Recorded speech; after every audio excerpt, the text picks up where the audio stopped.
Wave 突进。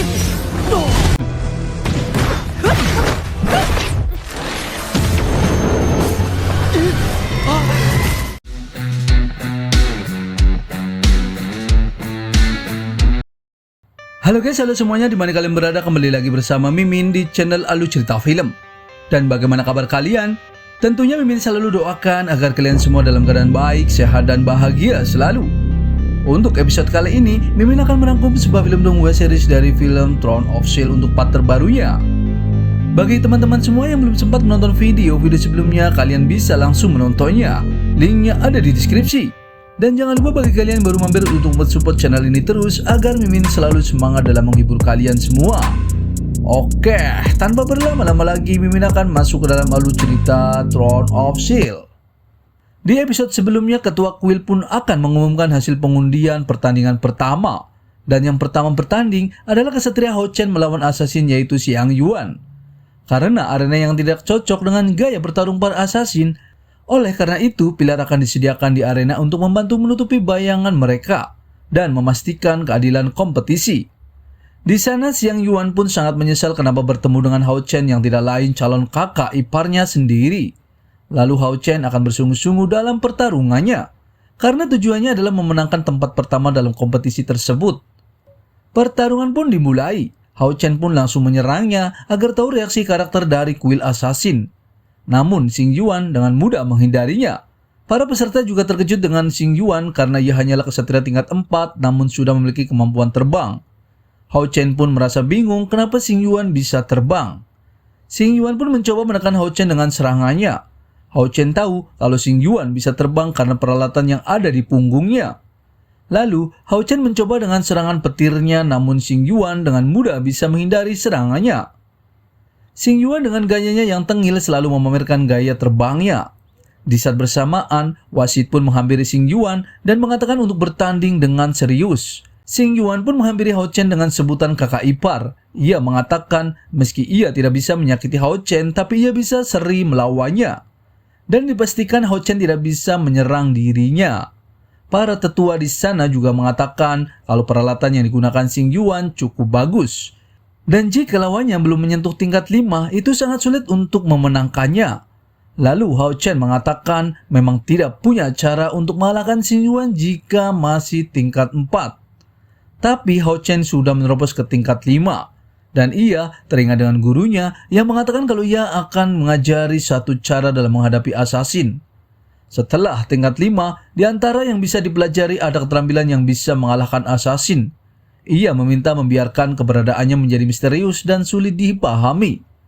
Dan Hao Chen bisa hanya perlu menggunakan satu jurus, yaitu mengunci. Hao Chen menggunakan serangan petirnya kembali dan menguncinya. Ketua kuil assassin juga berkata, setelah terkunci, semua serangan dipastikan mengenai lawan. Dan keterampilan tersebut adalah musuh para assassin. Jadi jika assassin tingkat tinggi tidak mungkin seperti Xiang Yuan yang dengan sombong melayang di udara sebagai sasaran empuknya. Seketika, Xiang Yuan pun terkena serangan Hao Chen dan membuat terjatuh dan tak berdaya. Xiang Yuan pun langsung menyerah. Ia berterima kasih kepada Hao Chen atas belas kasihannya yang tidak mengenai dirinya. Jika bukan karena melepaskan serangannya di saat terakhir, mungkin ia sudah terluka parah. Wasit pun mengumumkan kalau Hao Chen yang memenangkan pertarungan dan mendapatkan 2 poin. Xiang Yuan langsung menghampiri Hao Chen dan memberikan sebuah hadiah. Dan hadiah itu berupa sayap angin imperial versi pasangan mewah. Ia berharap kalau Hao Chen menjadi kakak ipar dan menikah dengan Nona Sai dan selalu bersama dengannya. Hao Chen pun tercengang dan belum tahu apa maksud Xiang Yuan. Tak selang berapa lama pertandingan kedua pun dimulai, yaitu penyihir Lin Xin melawan Pris Xian. Nona Xin pun ingin melihat seberapa kuat Lin Xin menghadapi Pris yang ganas itu. Wasit juga mengumumkan karena Pris tidak pandai menyerang, maka wasit memutuskan selama Pris bisa bertahan selama 10 menit, maka dianggap menang. Pertandingan pun dimulai. Lin Xin dengan gayanya mengatakan kalau orang yang berdiri di hadapan Pris adalah penyihir nomor 1 ujian perburuan iblis dan kuil penyihir tahun ini. Dan juga penyihir puncak tingkat 5 elemen api yang paling kuat dalam sejarah. Lin Xin pun mengeluarkan mana cair yang ada di dalam tubuhnya dan membuat Nona Xin terkejut. Xin Lin juga berkata kalau ia adalah calon penerus kuil penyihir yang tidak diragukan lagi. Seketika ketua kuil sangat kesal dengan anaknya yang sok-sokan dan banyak gaya. Xin Lin juga mengatakan seorang priest pasti takut jika bertemu dengannya. Dan ia meminta Sima Xian untuk menyerah saja. Karena Sima Xian hanya di tingkat 4. Xin Lin pun membayangkan kalau Sima Xian ketakutan dan langsung menyerah. Dan wasit langsung mengumumkan kalau penyihir Lin Xin memenangkan pertarungannya. Namun semua itu adalah khayalan Lin Xin saja. Ternyata Sima Xian berkata kalau ia tidak mungkin menyerah karena ia juga juara pertama di babak penyisihan dari kuil priest. Seketika Lin Xin pun sangat terkejut melihat otot-otot Sima Xian yang berkilau dan ia mengira kalau Sima Xian bukanlah seorang priest. Para tetua pun terkejut melihatnya, lalu tetua kuil priest mengatakan kalau itu adalah tindakan pribadi dan tidak ada hubungannya dengan seluruh priest. Sima Xian pun langsung menyerang Xin Lin di sana. Ia mengeluarkan palu cahaya sucinya untuk menyerangnya. Xin Lin pun ketakutan dan mengapa seorang priest dengan agresif dan berinisiatif menyerang penyihir. Xin Lin pun terpental terkena serangan palunya. Xin Lin mengatakan kepada Sima Xian kalau dirinya adalah penyihir tingkat 5 dan Sima Xian hanya priest di tingkat 4. Dan apakah Sima Xian tidak takut kalau ia menyakitinya? Namun Sima Xian tidak peduli mau tingkat berapa, ia tetap ingin melawannya. Xin Lin sangat kesal dengan Sima Xian karena ia sudah mencoba membujuknya tapi tidak dihargai. Sima Xian tidak peduli dengan perkataan dan tanpa basa-basi ia pun langsung menyerang kembali ke arah Lin Xin. Seketika Lin Xin menggunakan teknik penghalangnya yaitu penghalang esensi elemen untuk bertahan. Akan tetapi serangan Sima Xian sangat kuat dan bisa menembus pertahanan Lin Xin. Ia pun terkena serangannya dan terpental. Di sana, Sima Xian selalu menekan Xin Lin. Xin Lin mencoba berlari dan menghindari serangan Sima Xian. Nona Xin juga tidak tahu apa yang telah terjadi. Kenapa Xin Lin selalu menghindari serangan Sima Xian?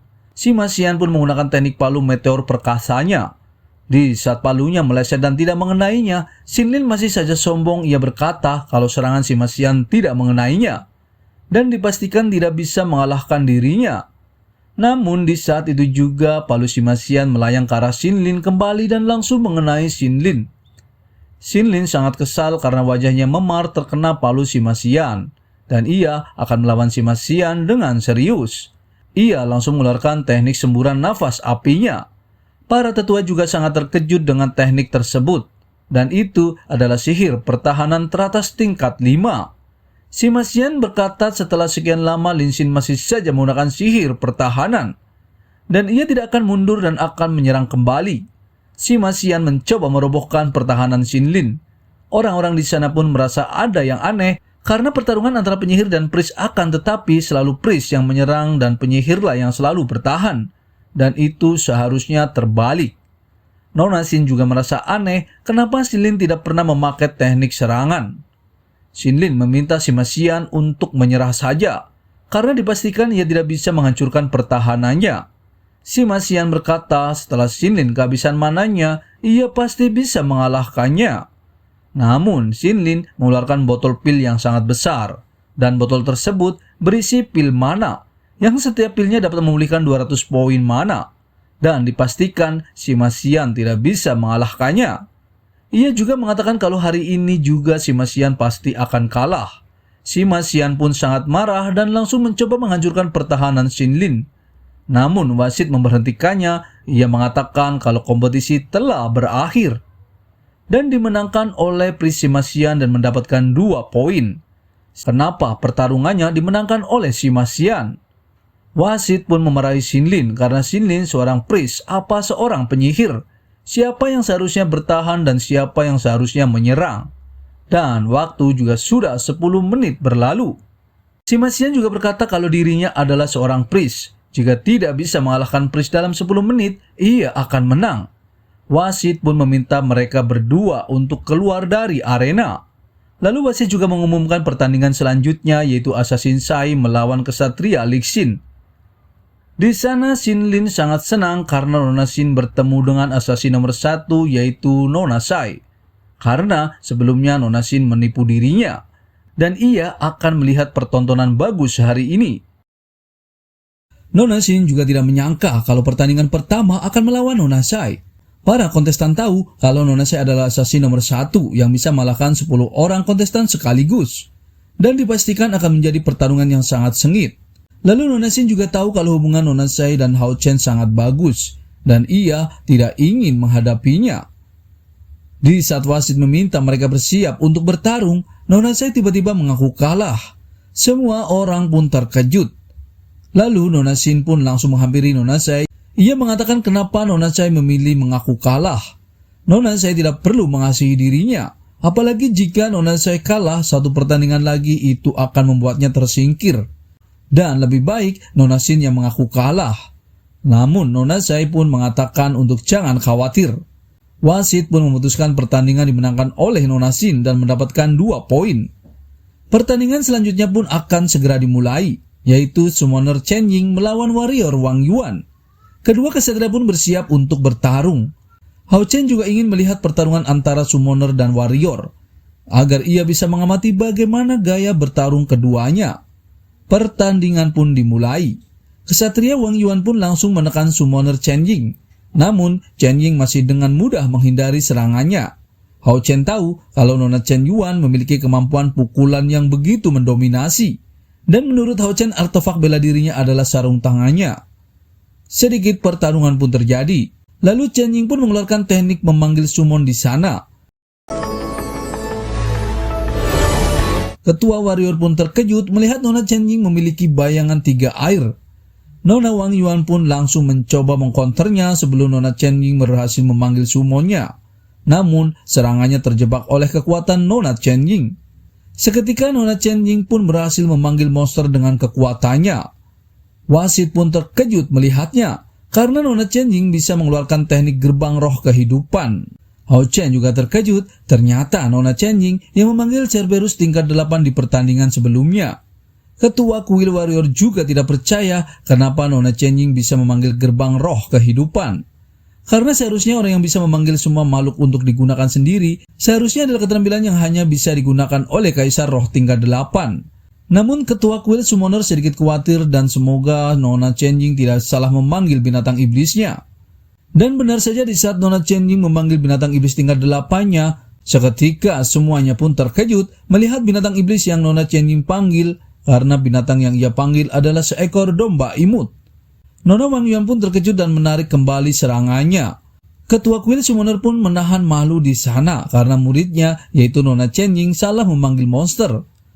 Nona Chen Ying pun langsung memanggil wasit dan mengatakan kalau ia mengaku kalah.